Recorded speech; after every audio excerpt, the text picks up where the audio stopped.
Hello friends, welcome to my YouTube channel. Exercise 10.6 से question number 6 करेंगे। A B C D is a parallelogram. A B C D एक parallelogram है। The circle through A B and C intersect C D at E. A B C से होने वाला जो circle है वो सी डी साइड को ई पे इंटरसेक्ट करता है। Prove that A E is equal to A D. तो आपको प्रूफ करना है कि ई से और ए तक ये जो अगर लाइन जोड़ देंगे हम, तो ये वाली लाइन और एडी जो इसकी साइड है पैरेललोग्राम की, ये आपस में बराबर होगी। यहाँ ब्रैकेट में लिखा हुआ है प्रोड्यूस्ड इफ नेसेसरी, कि बढ़ा दीजिए, सीडी को बढ़ा दीजिए अगर जरूरत पड़े तो। ये ऐसा इसलिए लिखा हुआ है क्योंकि इस क्वेश्चन की दो फिगर्स पॉसिबल हैं। या तो ये होगा कि ए बी सी और डी पैरेललोग्राम इस तरह का बन जाएगा और सी डी साइड यहाँ बाहर आ जाएगी, या ये भी हो सकता है कि ए बी सी ये 3 पॉइंट तो इसके ऊपर आएंगे ही और सी डी छोटी बने।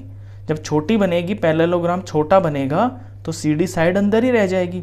लेकिन आपको ई तक बढ़ाना पड़ेगा ताकि ये ई पॉइंट सर्कल के ऊपर इंटरसेक्ट हो जाए।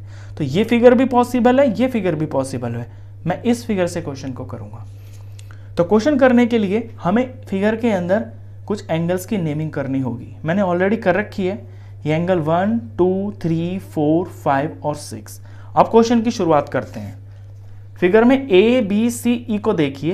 ए बी सी ई एक क्वाड्रिलेटरल है। इसके चारों वर्टिसेस जो हैं ये सर्कल पे टच कर रहे हैं। तो जब ऐसा क्वाड्रिलेटरल होता है तो उसे हम साइक्लिक क्वाड्रिलेटरल बोलते हैं।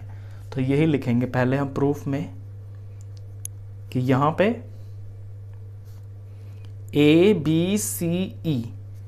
B C E is a cyclic quadrilateral. Cyclic quadrilateral की प्रॉपर्टी ये होती है कि उसके अपोजिट एंगल्स का सम 180 डिग्री होता है। यानी 2 प्लस एंगल 4 180 होगा, एंगल 1 प्लस 3 180 डिग्री होगा। हम 2 और 4 को लेंगे। आप ये ध्यान रखना, जिस बेस के ऊपर आपका ये ट्रायंगल दिखाई देगा ना आपको, उसी बेस वाले एंगल को लेना और उसके सामने लेना। तो यहां मैं 4 और 2 को लूंगा, यानी एंगल 2 प्लस एंगल 4 हो जाएगा 180 डिग्री। रीजन जरूर लिखेंगे। Sum of opposite angles of a cyclic quadrilateral is 180 degree. यहां से इस इक्वेशन में से मैं एंगल 4 की वैल्यू निकालूंगा, तो ये हो जाएगी 180 डिग्री। ये एंगल 2 इधर जाके माइनस हो जाएगा और इस रिजल्ट को मैं नंबर 1 रखूंगा। अब इसी तरह से मैं यहां नीचे देखूंगा 4 और 6 को, तो 4 और 6 मेरे बिल्कुल स्ट्रेट लाइन के ऊपर आ रहे हैं। तो जब स्ट्रेट लाइन के ऊपर आ रहे हैं तो ये लीनियर पेयर हो गया और लीनियर पेयर के दोनों एंगल्स का सम 180 डिग्री होता है। तो यहां 4 plus 6, now angle 4 plus angle 6 ये भी 180 डिग्री के बराबर हो जाएगा। रीजन लिखेंगे लीनियर पेयर। और यहां से भी मैं एंगल 4 की वैल्यू निकाल लूंगा। एंगल 4 यहां हो जाएगा 180 डिग्री माइनस एंगल 6।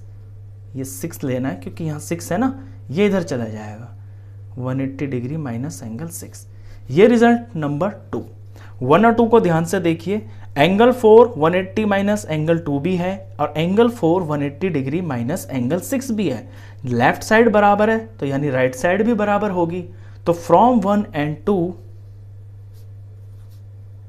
एंड 2 से हम कह सकते हैं कि ये वाली चीज ये वाली के बराबर होगी, यानी 180 डिग्री माइनस एंगल 2 बराबर होगा 180 डिग्री माइनस एंगल 6 के। अब बीच में इज इक्वल टू का निशान है और दोनों तरफ सेम नंबर 180 और 180 है, तो ये कट गया। और दोनों तरफ माइनस भी है तो ये भी कट गया। तो यहां से हमें रिजल्ट मिला angle 2 is equal to angle 6। हमने एंगल 2 एंगल 6 के बराबर दिखा दिया। इसका नाम हम रखेंगे, इस रिजल्ट का नंबर 3 रख देंगे। अब 2 6 के बराबर है, लेकिन जो 2 है ना ये 5 के भी बराबर है। क्यों? क्योंकि पूरा A B C D parallelogram अगर देखें आप तो एंगल 2 और एंगल 5 अपोजिट एंगल्स हैं पैरेललोग्राम के, और पैरेललोग्राम के अपोजिट एंगल्स बराबर होते हैं। तो यहां हम लिखेंगे also angle 2 is equal to angle 5, और रीजन जरूर लिखेंगे opposite angles of a parallelogram are equal, इस रिजल्ट का नाम रखेंगे हम 4। अब 3 और 4 पे ध्यान दीजिए, एंगल 2 एंगल 6 के भी बराबर है और एंगल 2 एंगल 5 के भी बराबर है, तो लेफ्ट साइड बराबर होगी ना, तो राइट भी बराबर होगी। तो फ्रॉम 3 and 4 हम कह सकते हैं कि angle 6 is equal to angle 5। ये एंगल 5 को मैं पहले लिख देता हूं, एक ही बात है। Angle 5 is equal to angle 6। अब एंगल 5 और एंगल 6 ये ADE ट्राइंगल के अंदर आ रहे हैं। नाउ इन ट्राइंगल ADE के अंदर angle 5 is equal to angle 6 है, और इनके जब किसी ट्राइंगल के अंदर दो एंगल्स बराबर होते हैं तो उनके जो सामने की साइड्स होती है ना, वो भी बराबर होती है। तो जब ये एंगल्स बराबर है तो 5 के सामने AE है, 6 के सामने AD है, तो देयरफॉर AE बराबर हो जाएगा AD के। यहां रीजन जरूर लिखेंगे हम, sides opposite to equal angles in a triangle